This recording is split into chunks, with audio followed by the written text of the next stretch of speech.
Bom dia a todos. Sejam bem-vindos ao nosso webinar de segurança cibernética no setor elétrico.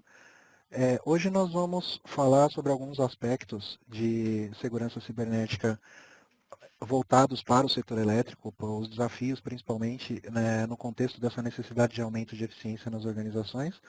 Vamos falar um pouquinho de defesa em profundidade e também uma contextualização sobre o futuro da segurança cibernética nas organizações, tá? Um pouquinho sobre mim. Meu nome, para quem não me conhece ainda, é Luiz Calafone. Minha formação é engenheiro eletricista, que atuei nas áreas de sistemas de controle e automação por 10 anos na área de geração e transmissão de energia. Minhas especialidades eram sistemas de escada, infraestrutura de redes para automação e controle e segurança cibernética. Também tive a oportunidade de publicar 2 artigos em 2 eventos, os 2 mesmos eventos, na verdade, que é o Simpósio de Automação de Sistemas Elétricos. Então, 2 artigos de segurança cibernética, um em 2015 e outro em 2017. Um pouquinho também sobre a segurança cibernética na Osisoft. Dentro da Osisoft, nós somos um grupo de segurança cibernética que está espalhado ao redor do mundo, com representantes nesses países que estão marcados no mapa. O interessante desse grupo é que cada um desses representantes tem um tipo de conhecimento em particular. Além do conhecimento geral de segurança cibernética, ele é especializado em algum tipo de área da segurança. Então, desde segurança de desenvolvimento de software, até mesmo segurança de infraestrutura. No meu caso, minha área de especialidade é segurança em sistemas de controle, que o pessoal chama de ICS Security. Então, nós temos uma presença mundial e trocamos informações aí sobre todos os aspectos de segurança que envolvam ou não produtos da Osisoft, de maneira a agir de forma consultiva também. Iniciando a nossa discussão, a primeira coisa que eu gostaria de falar é a necessidade da integração entre os domínios, e aqui entendam domínios não como domínios de rede em particular, mas como domínios tecnológicos ou domínios de presença, de informação. E a gente pode destacar 2 no setor elétrico, que é a rede operativa e a rede corporativa, né? Para muitos, às vezes, isso não é visto no seu dia a dia, principalmente o pessoal da operação de tempo real. Entretanto, para as tarefas diárias, né, vamos dizer assim, de engenharia, de planejamento, de controladoria, além das informações que chegam dos sistemas corporativos, dos ERPs, você também necessita eventualmente de informações vindas da área de tempo real. Por exemplo, alguns exemplos citados aí ao lado direito, que é o DEC, o FEC, o ERAC, PCMC, plano de geração, cálculo de capacidade de linhas e por aí vai. Tá? Essas informações, muito embora você tenha muitas coisas dentro da rede corporativa, tem algumas que você precisa que elas estejam disponíveis para essas equipes e elas vêm da rede operativa. Então, essa integração, ela acaba se tornando necessária de alguma forma, tá?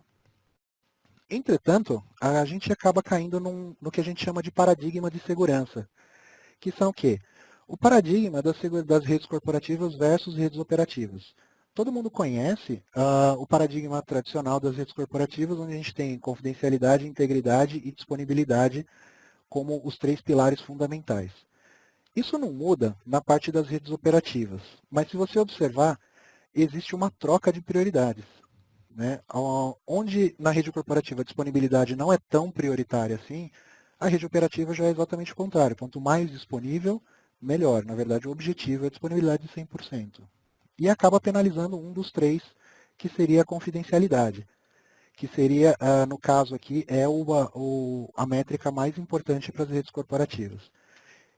Por que isso? Por que eu coloquei essa informação aqui, que muito embora seja, vamos dizer, de domínio público, todo mundo conhece, para destacar que segurança cibernética para redes corporativas não é igual a segurança cibernética para redes operativas, a começar pelas prioridades. Tá? Então, baseado nisso, existem alguns mitos que a gente diz de segurança cibernética que têm que ser endereçados também. Tá?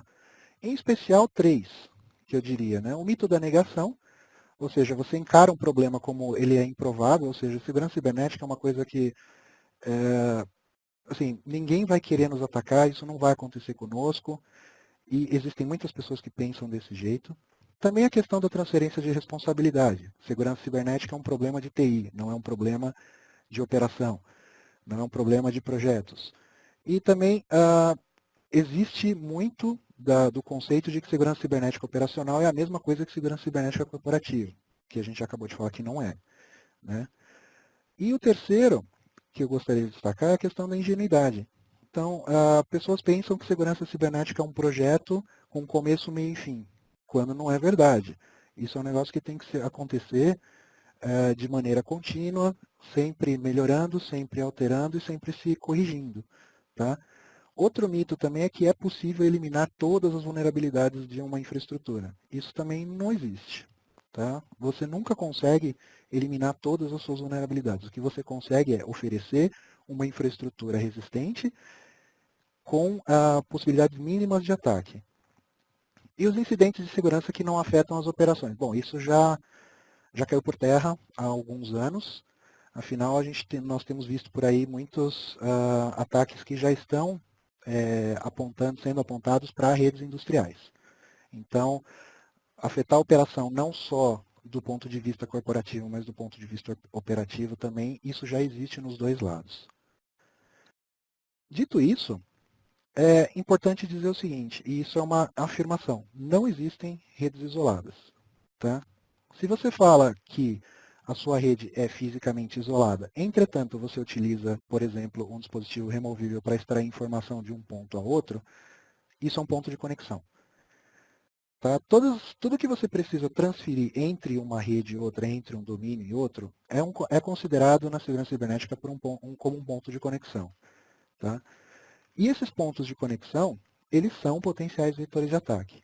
Então você pode ter a maior quantidade de controles que você queira, a partir do momento que você interage com uma infraestrutura, seja para transferência, seja para configuração, você está introduzindo um potencial vetor de ataque dentro do seu sistema. Né? Alguns exemplos, né, os dois mais clássicos, na verdade, é o do Stuxnet de 2010 e também recentemente do Triton, que é um outro malware que atacou controladores do tipo SIS, que são controladores de segurança intrínseca. Foi um incidente recente, mais ou menos do meio para o final de 2017.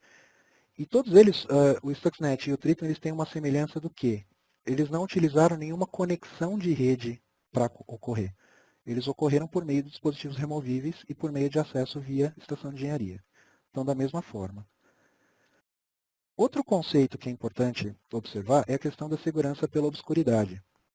Tá? Muita gente se vale da segurança por obscuridade como justificativa para uma infraestrutura segura. Tá? Então, ele parte do princípio de que se a arquitetura dele não é conhecida, ele não pode ser atacado. Tem uma história aqui que é do Alfred Charles Hobbs. Na verdade, ela é de 1851. Ela é uma história muito interessante. Ele era um chaveiro e ele demonstrou em público como que as fechaduras da época podiam ser arrombadas. Então ele mostrou técnicas, mostrou que existiam falhas de segurança na estrutura das fechaduras que as permitiam que elas fossem arrombadas. E aí as pessoas, em geral, elas criticaram muito essa exposição do Hobbes, porque eles diziam assim, você está dando informação para o inimigo. E aí foi quando ele soltou essa frase, que os trapaceiros são bons na sua profissão e já sabem muito mais do que podemos ensinar. Isso é muito importante de observar, que é o seguinte, não necessariamente, e aí eu digo na maioria dos casos, você precisa mostrar para as pessoas, ou para um potencial hacker, que você tem uma vulnerabilidade. Ele vai descobrir. Tá? Então, e nesse caso, a segurança pela obscuridade, ela não é recomendada mais nem pelo NIST, nem pelo NERC, na verdade há muitos e muitos anos. Eles desencorajam esse tipo de técnica. E aí, assim, quão grande é o nosso problema? Né? Aqui tem uma estatística da Dark Reading, de 2016 e 2017, qual que é a quantidade aí vamos falar em dinheiros, que você perdeu, na verdade em dólares, tá? Que você perdeu por causa de falhas de segurança. Tá? Então, se eu observar os perfis de 2016 e 2017, o mais interessante é que em 2016, quase metade das pessoas não sabiam quanto tinham perdido. Ao passo que isso diminuiu um pouco em 2017, então hoje, 2017, 34% das pessoas não sabiam, mas as que sabiam, observe, que incorporaram as estatísticas de 5 milhões ou 1 milhão de dólares, de 1 milhão a 4,9 e 5 milhões.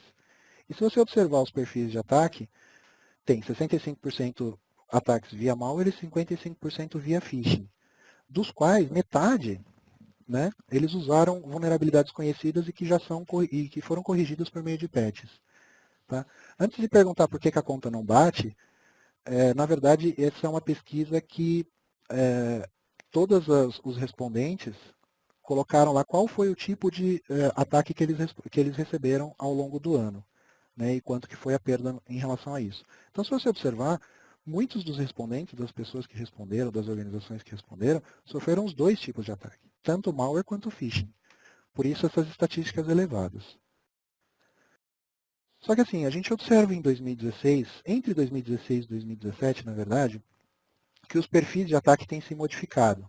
Tá? A primeira coisa que a gente consegue observar do lado esquerdo seria a quantidade de ataques utilizando o que a gente chama de exploit kits, que são aplicações que são criadas por atacantes para explorar a vulnerabilidade de um sistema. Então, ele constrói uma aplicação que vai buscar determinados tipos de vulnerabilidades e se elas existirem, ele consegue entrar. Esse tipo de ataque, ele teve um decréscimo de 16 para 17 da ordem de uns 77%. Tá? Ao passo que o que a gente chama de BSC aqui, que chama-se Business Email Compromise, ou ataques a e-mails corporativos, aumentou em 72%. Isso tem algumas estatísticas interessantes associadas. A primeira é que você vê o decréscimo de ataques utilizando exploit kits versus o aumento de ataques utilizando e-mail como vetor de ataque. Primeiro, que as infraestruturas de rede, de uma maneira geral, elas estão se tornando cada vez mais maduras e cada vez mais resistentes, o que acaba desestimulando os atacantes a construírem pacotes mais complexos para entregar malware no sistema. Entretanto, esse aumento da quantidade de campanhas de e-mail significa que é o seguinte, que os atacantes eles estão se virando para o elo, né, que a gente fala mais fraco da cadeia, que é o usuário final. Então, o usuário final agora é o alvo. Porque se ele conseguir, por técnicas de engenharia social, invadir, tomar controle da máquina dele, sequestrar a sua conta, alguma coisa, ele pode tentar alguma coisa e tunelar por dentro das redes. Tá? Também é importante falar na parte de segurança cibernética relacionada a IoT. Né? Quando a gente fala de IoT ou IIoT, nós estamos falando aqui, em termos de segurança, o que a gente chama de era de 1 terabyte de DDoS.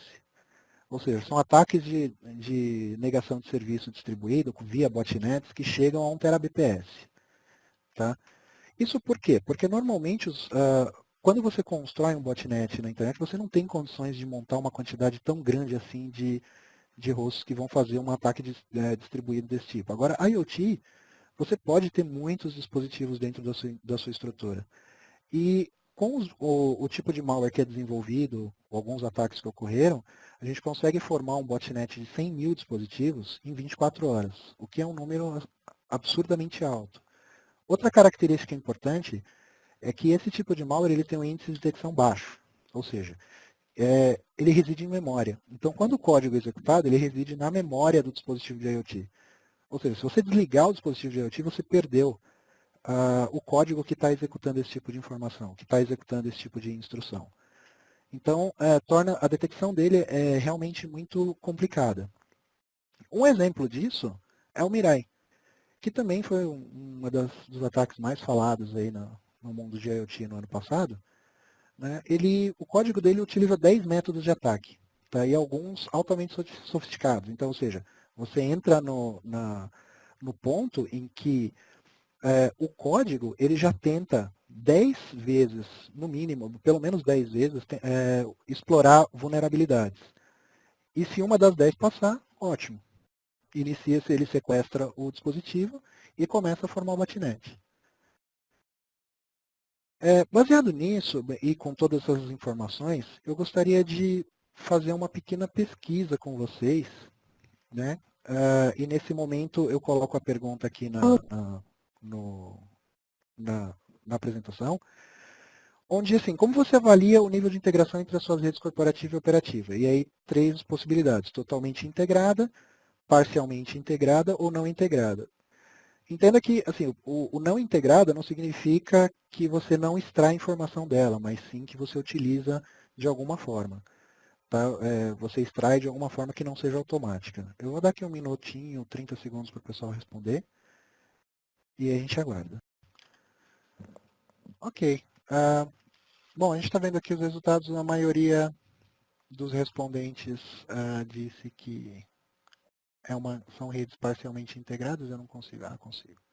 Está aqui, aproximadamente 34% diz que é parcialmente integrada, 11% totalmente integrada e 11% não integrada, seja por quaisquer razões, tá? Desde política de segurança ou qualquer outra coisa.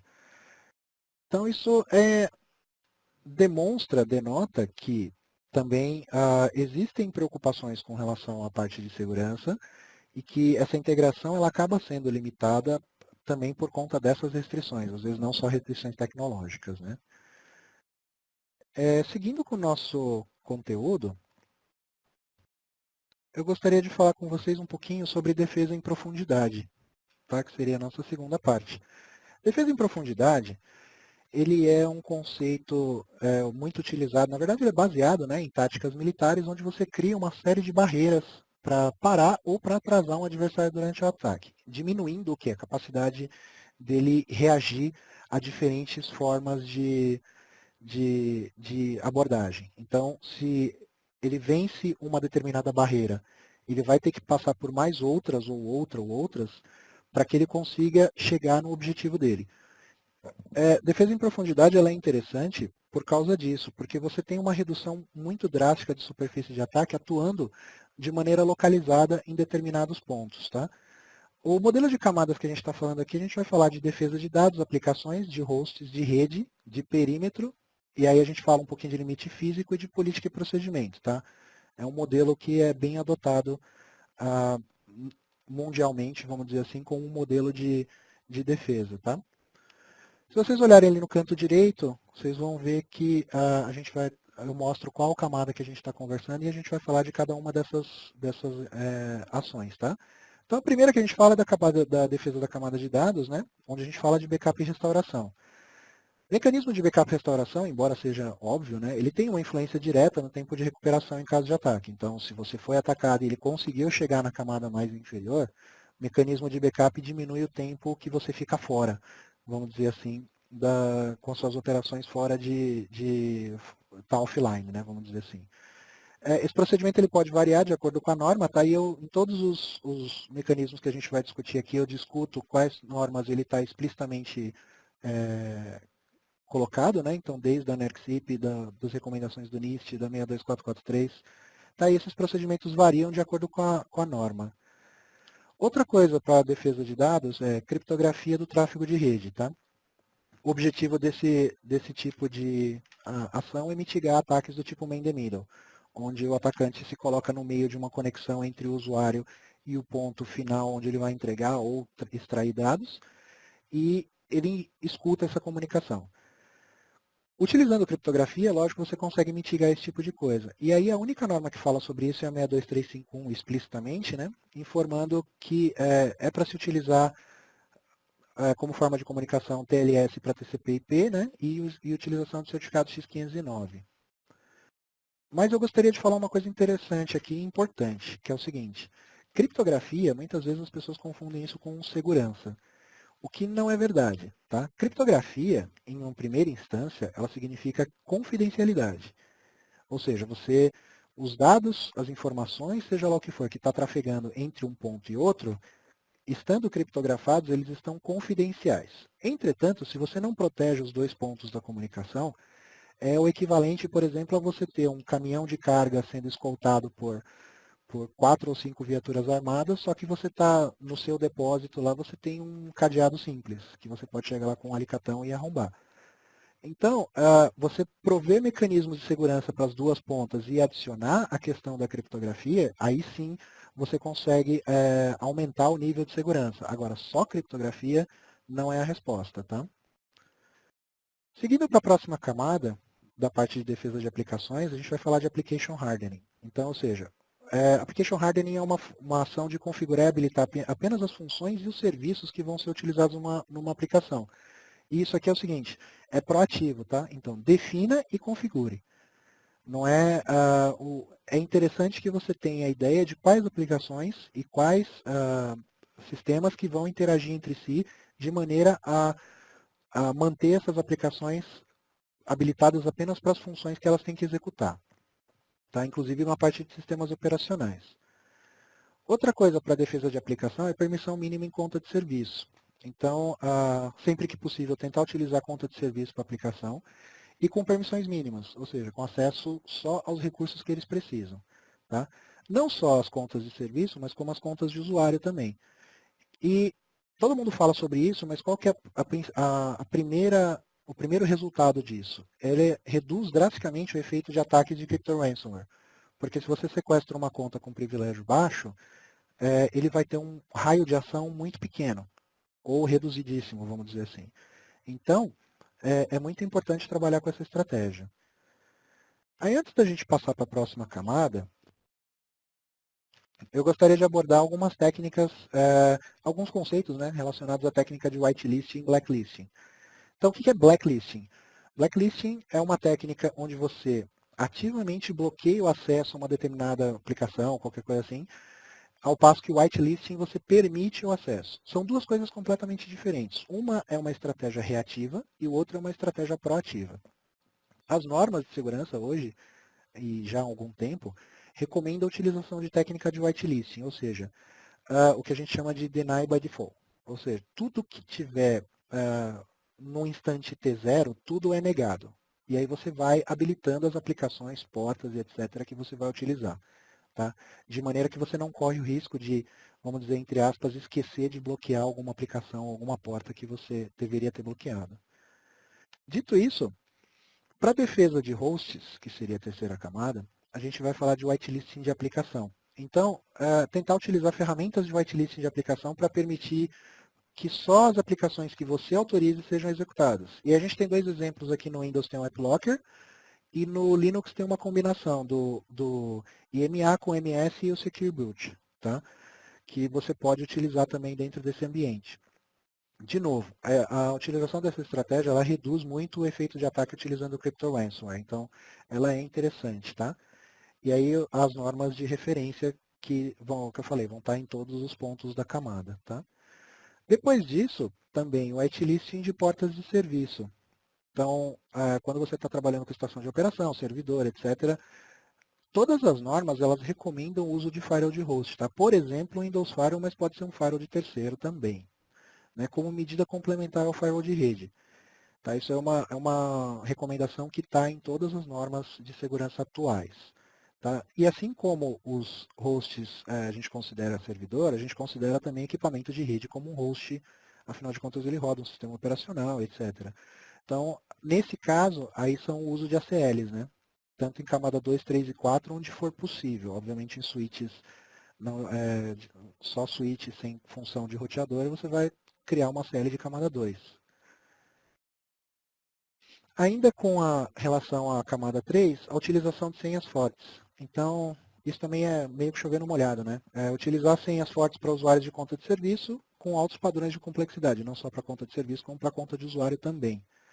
Mas aí, quem está acompanhando as notícias nos últimos anos, ou nos últimos meses, vocês devem ter visto que o NIST publicou um novo guia. Porque assim, o NIST, na verdade, por que eu estou citando o NIST? Porque o NIST ele é guia, principalmente nessa parte de senhas, ele é guia para quase todos os profissionais de segurança de rede no mundo, tá?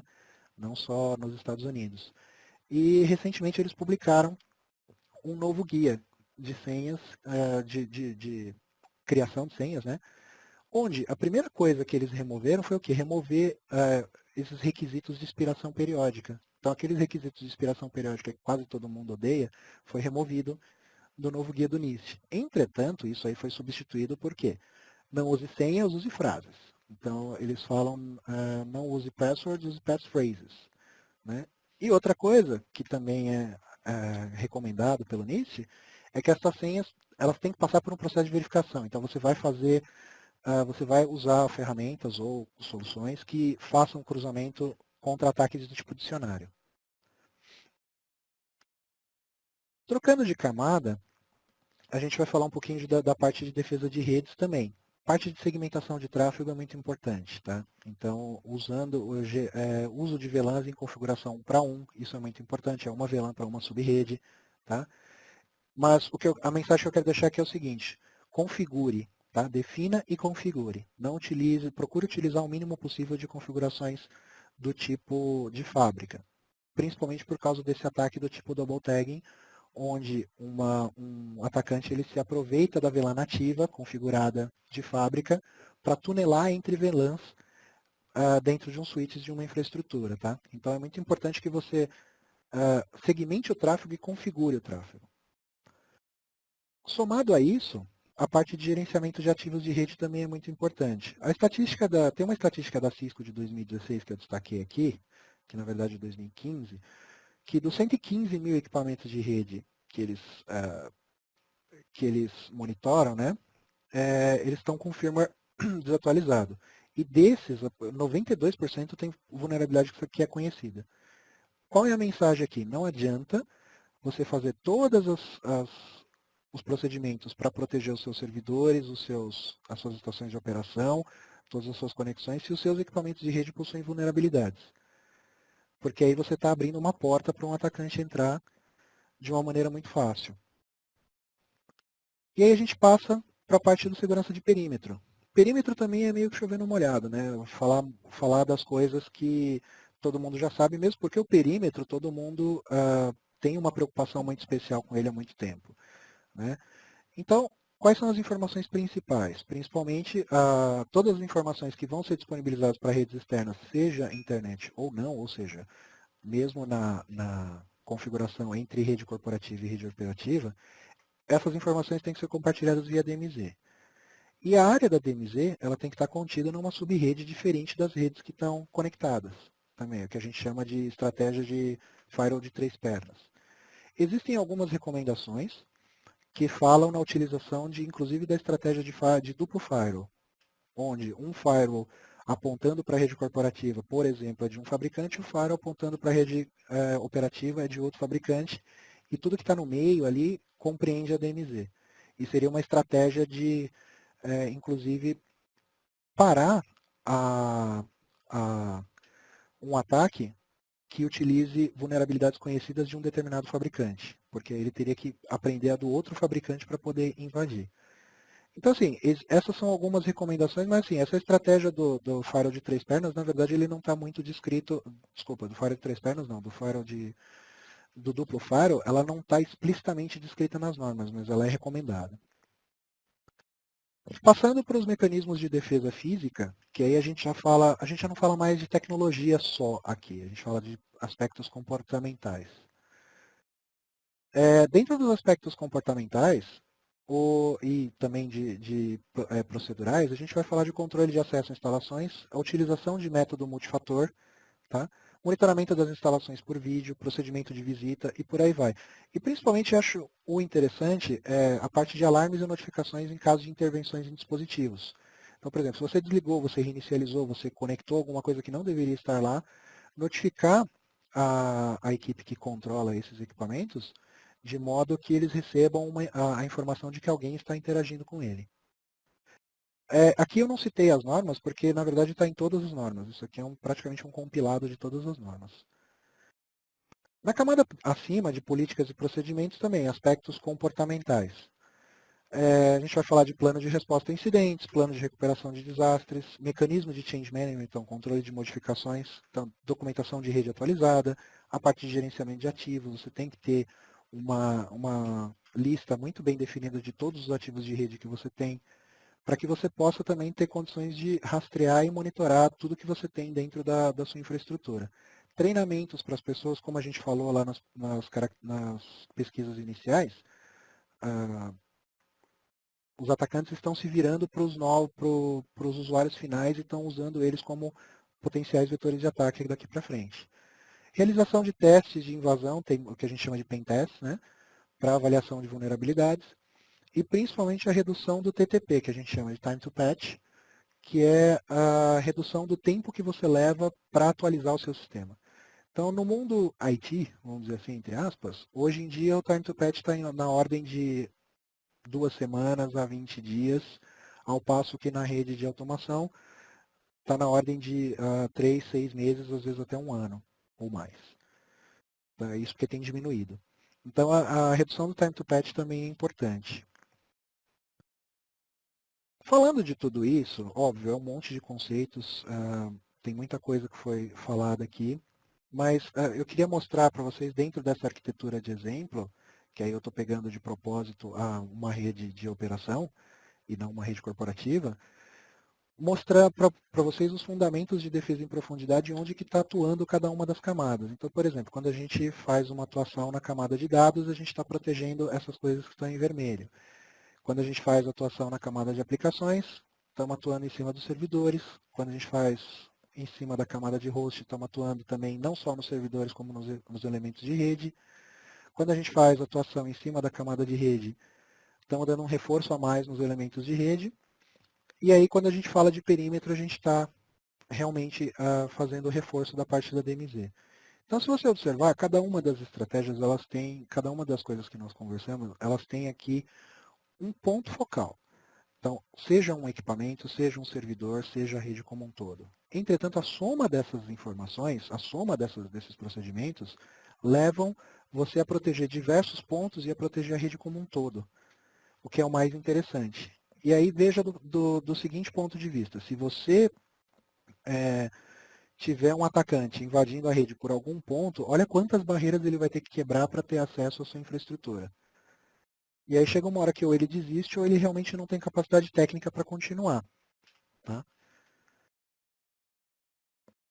Com essa informação que a gente apresentou, também eu gostaria de passar para vocês uma segunda pergunta, que é, com base nas recomendações que foram apresentadas, né, como que você avalia o grau de exposição da sua infraestrutura de redes? Baixo, médio, alto ou não sei responder? Então, a gente vai dar aqui também mais um minutinho ou algo mais assim para suas respostas. Ok, recebemos nossas respostas. É uma boa distribuição. Uma boa distribuição.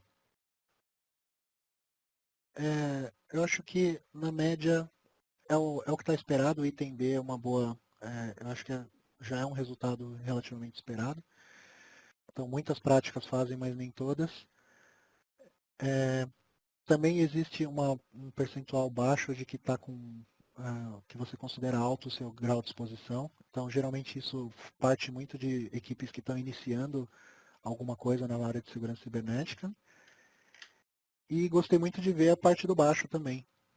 Baixo e médio foi muito bom. Assim, de uma maneira geral, eu entendo que a distribuição está bem homogênea e depende bastante do nível que você se considera maduro nessa área de segurança cibernética também. Então, vamos passar para o próximo tópico, para a parte final do nosso webinar, que é a parte de tendências. Primeiro, eu gostaria de falar assim, se vocês observarem esse gráfico que é curioso, eu coloquei ele em particular porque observa uma tendência interessante aqui. Seguro para invasões, ou seguro de cybersecurity, vamos dizer assim, entre aspas. Se você observar em 2016, tinha gente que tinha, em 2017 houve um aumento considerável das pessoas que agregaram segurança cibernética aos seus modalidades de seguros, né?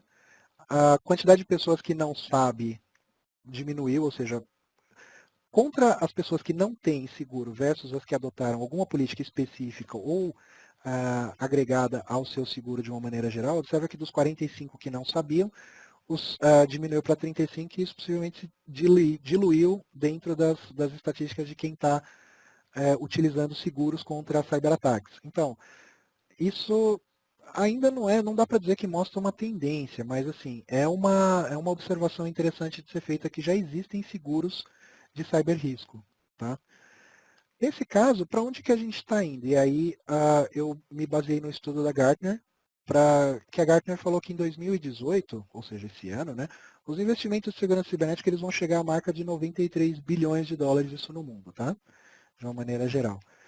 Devido a quê, principalmente? Aos marcos regulatórios, como por exemplo o GDPR, quem trabalha com informações de cidadãos da comunidade europeia sabe disso. O GDPR ele está reforçando a parte de confidencialidade de informação para qualquer cidadão que tenha nacionalidade europeia. Um dos temas que saiu muito, que foi interessante, na verdade, esses três são o top 3. Né? Foi a consciência da grande quantidade de ameaças que surge, ou seja, houve uma conscientização do público em geral e eles estão investindo em segurança cibernética não só por marcos regulatórios, mas também porque eles têm consciência da necessidade disso. E também a digitalização como evolução no modelo de negócio. Então, sistemas cada vez mais digitais têm um impacto, obviamente, na parte de segurança cibernética, né? Que, de acordo com a Gartner, eles falam dos ecossistemas digitais, né? Que são ambientes digitais diversos que vão interagir entre si, inclusive esse mundo de IoT e IoT. Então, essas são as estatísticas mundiais. E no Brasil, para o setor elétrico especificamente, né, enxergamos que esses aumentos de investimento vai ser necessário também por duas partes principalmente. Quem teve no último evento, no simpósio de produção e transmissão de energia, observou duas coisas importantes foram colocadas aí em 2017, que foram os novos marcos regulatórios do setor, né? Então a revisão dos procedimentos de rede pelo ONS, incluindo mecanismos de segurança cibernética, então isso está para vir, vamos dizer assim, de uma maneira mais consolidada. E também a questão do novo marco legal, né? Que também está em discussão, o novo modelo do setor elétrico, entre aspas. Esse novo modelo, um dos colaterais que foram discutidos é que ele vai exigir demandar a questão da eficiência das organizações. E essa eficiência, eu já discuti no primeiro slide, também está vinculado à parte da integração entre os sistemas que falam entre si. Então, essa integração entre esses sistemas, somado à necessidade de aumento de produtividade, ele cria um efeito colateral, que é a parte de segurança cibernética. Então, assim, os dois pontos principais que eu entendo do setor elétrico são nesse aspecto. Além, é lógico, das próprias iniciativas do setor na parte de modernização, smart grids, todas essas coisas acabam caindo ou criando um colateral na parte de segurança cibernética. Então, eu vejo isso como uma sinalização de aumento da necessidade de aumento de investimentos para esse caso. Tá? Pesquisa final, na verdade, última pesquisa, tá? Prometo. A gente quer ouvir vocês. Então, assim, qual dos tópicos abaixo vocês gostariam que fosse abordado pela OSI num próximo webinar? Tá? E aqui eu vou deixar a janelinha mais um minutinho para responder. Ok, Industrial Analytics. Muito bem. Muito obrigado para quem submeteu as respostas. Lógico, não vamos falar obviamente só disso, mas num próximo webinar, muito provavelmente nós vamos priorizar algumas desses tópicos, principalmente os mais votados.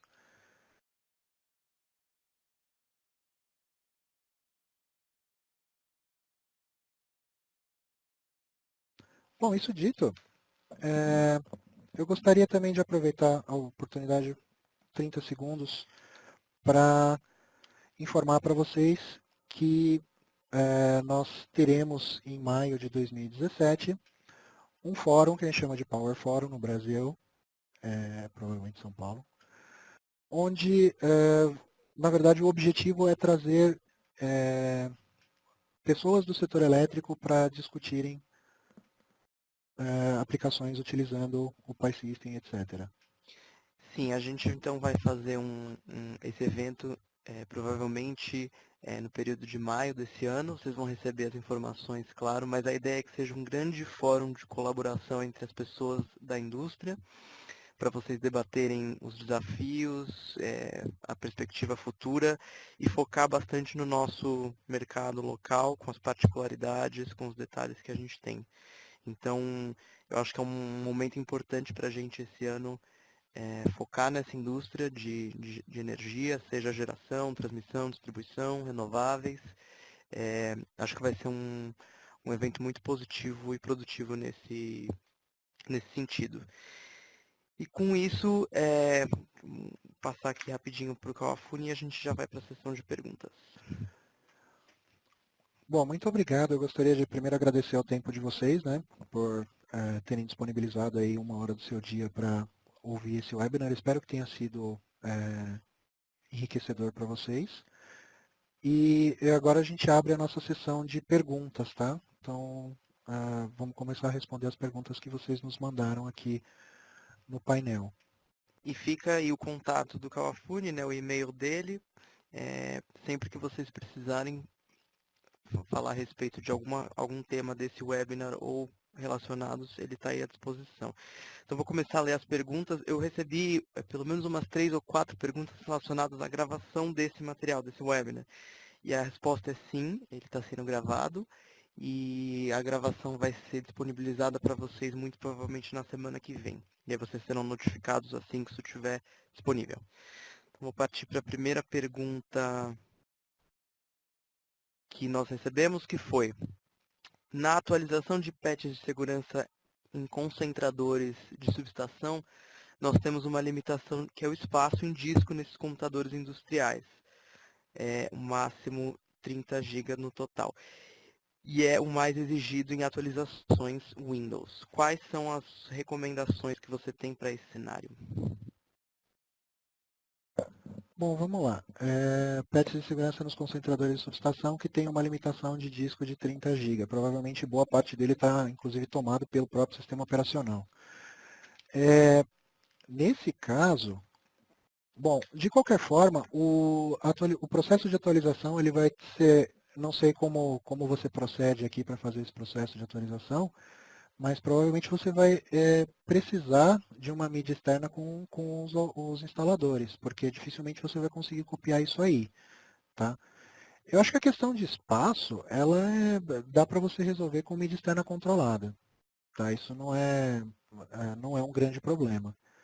Agora a questão é mais o tipo de, talvez a disrupção ou alguma coisa que possa causar eventualmente na aplicação de um patch. Eu acho que isso é mais preocupante do que efetivamente a- o consumo de espaço, né? Nada impede que você tenha, por exemplo, existem muitas estratégias de segurança que levam, inclusive fora do país, que levam em conta o seguinte: material de conexão externa, ele geralmente está dentro da planta, não sai da planta e é material de autocontrole, enfim.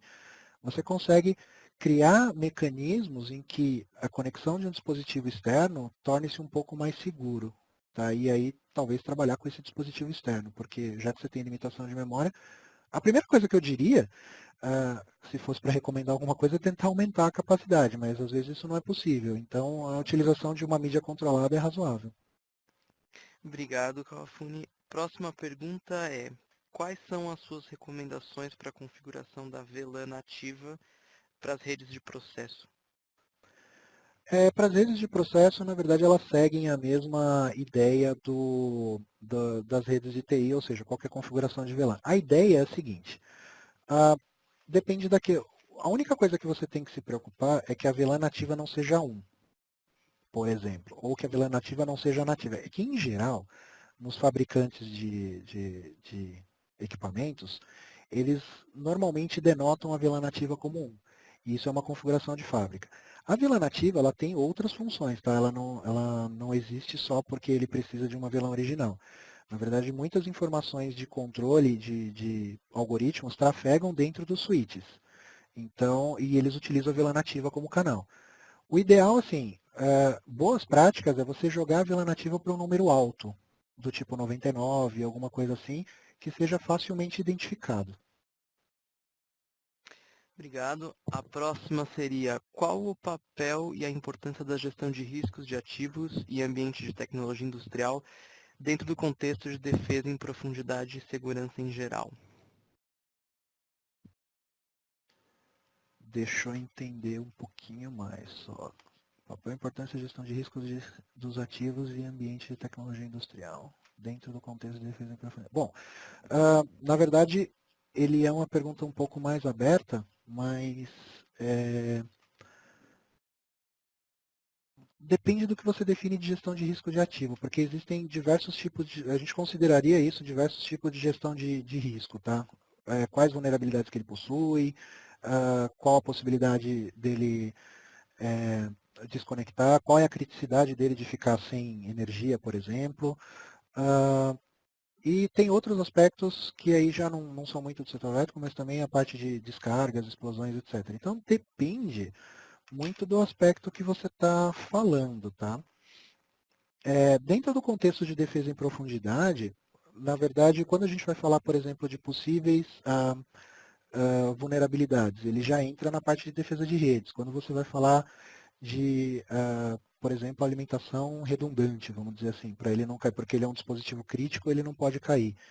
Então, aí você já está falando da parte de, principalmente da parte física, né? Porque já não é mais uma parte, vamos dizer assim, relacionada aos dados. Então, na verdade, a gestão de risco, a segurança cibernética, ela vai entrar como um fator adicional na sua gestão de risco que você já faz, entendeu? Então você faz uma gestão de equipamentos, faz uma gestão de ativos para prevenir, por exemplo, falhas, para prevenir indisponibilidade, e aí você vai criar uma entrada adicional, vamos dizer assim, no seu mapa de riscos, para dizer assim, agora eu quero evitar indisponibilidade por conta de ataques cibernéticos ou disrupção por conta de ataque cibernético.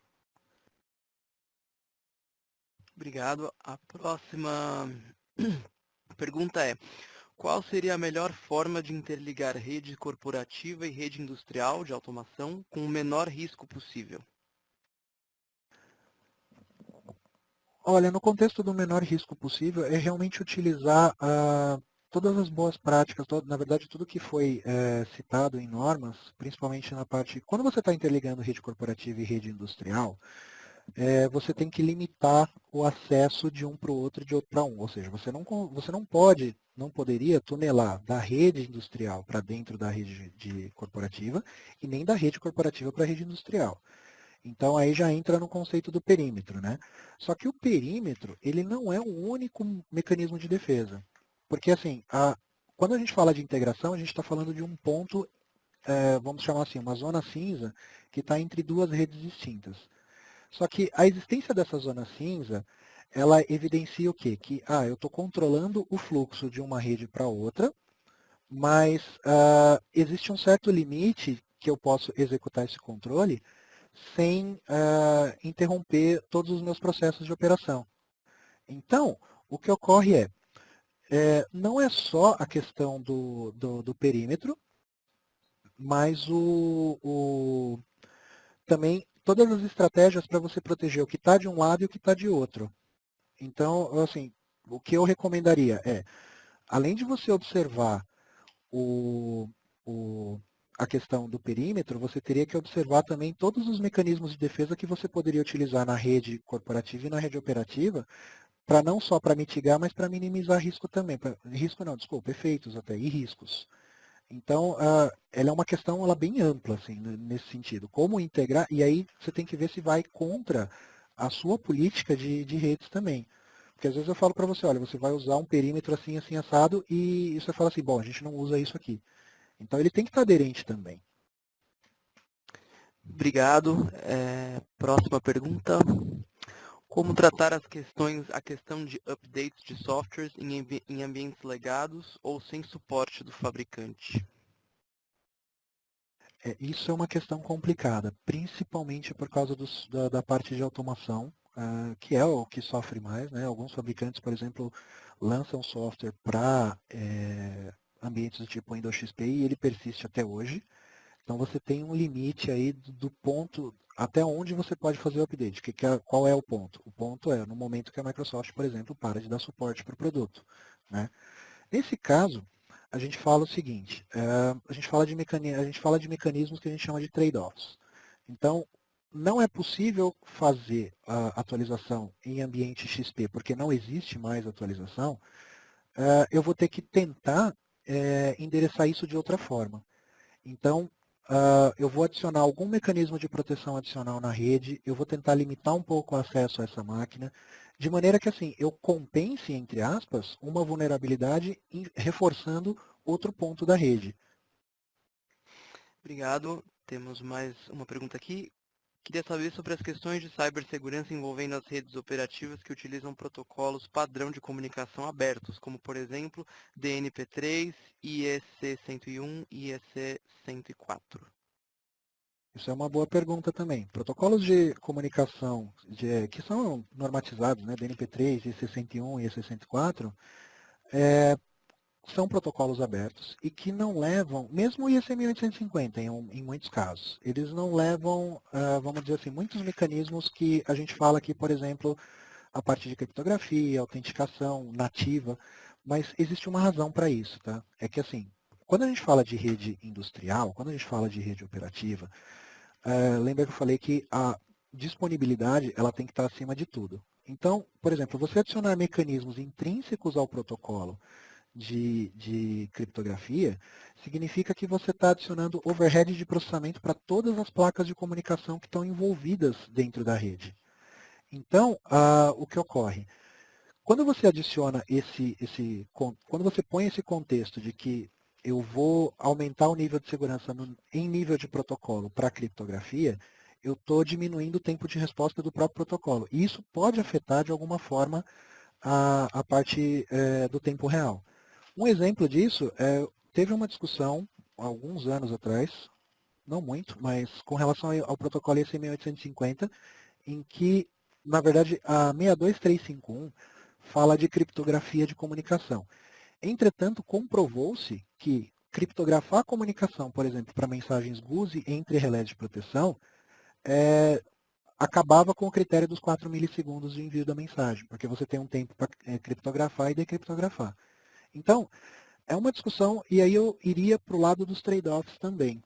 Então, assim, você sabe que você tem um protocolo de comunicação que ele é intrinsecamente, vamos dizer, inseguro, você vai ter que aplicar mecanismos de defesa dentro dos pontos que estão a interação, por exemplo, do controlador para o sistema escada, do controlador para controlador, do relé para controlador, e observar se isso quais são os mecanismos que você pode utilizar, e aí existem alguns, para você mitigar esses problemas inerentes ao protocolo.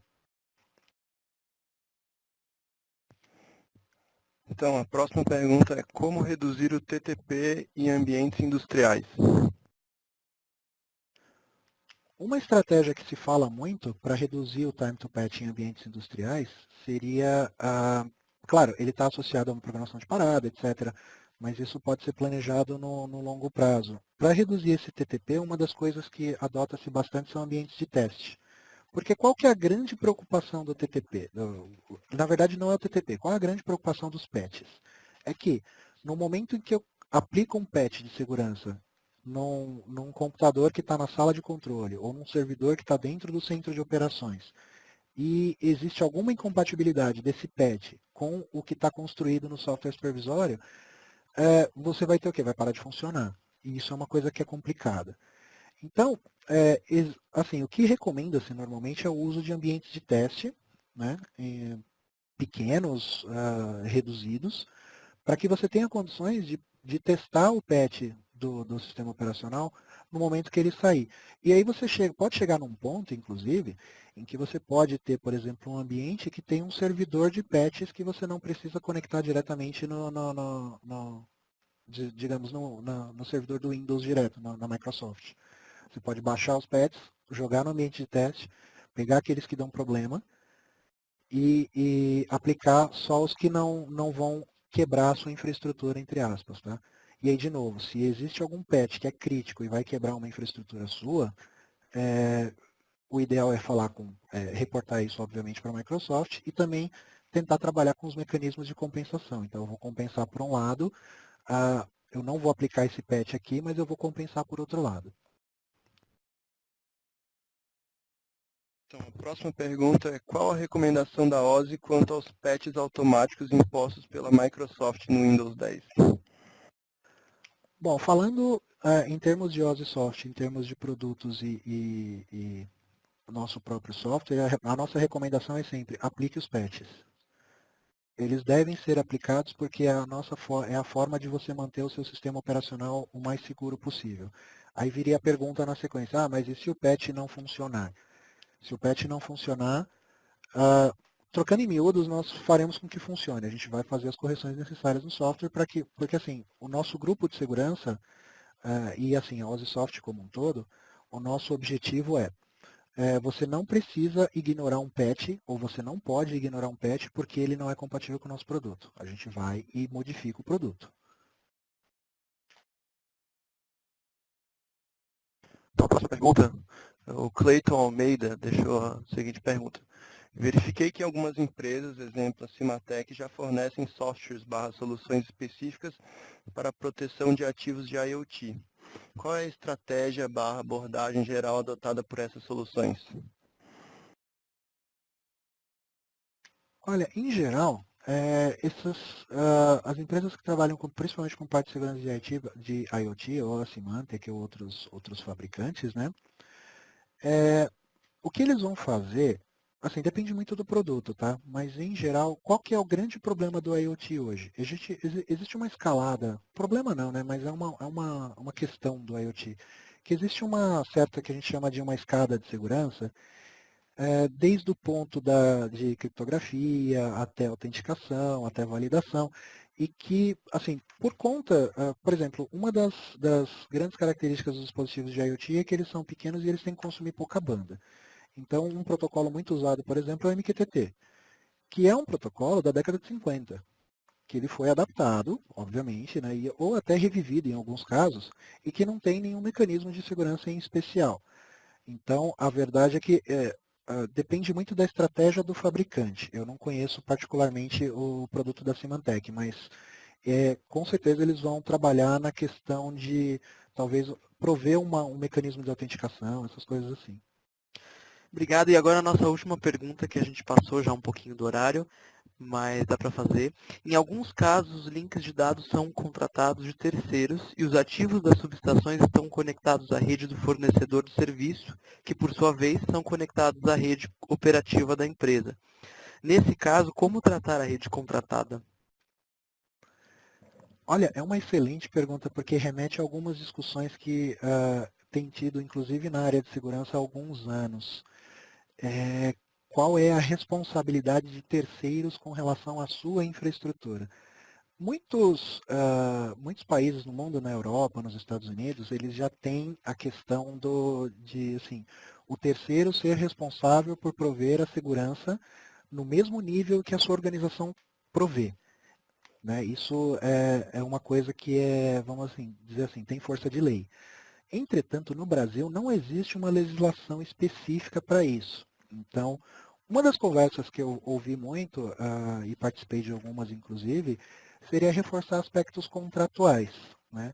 O que foi alguma coisa que eu já vi também nos últimos anos. Quando você fecha um contrato com uma empresa onde você tem ativos conectados, ou você tem requisitos de segurança que devem ser cumpridos, você reforça isso nos termos contratuais de maneira que a empresa ela tem que ser aderente à sua estratégia de segurança e não negligenciar a estratégia dela.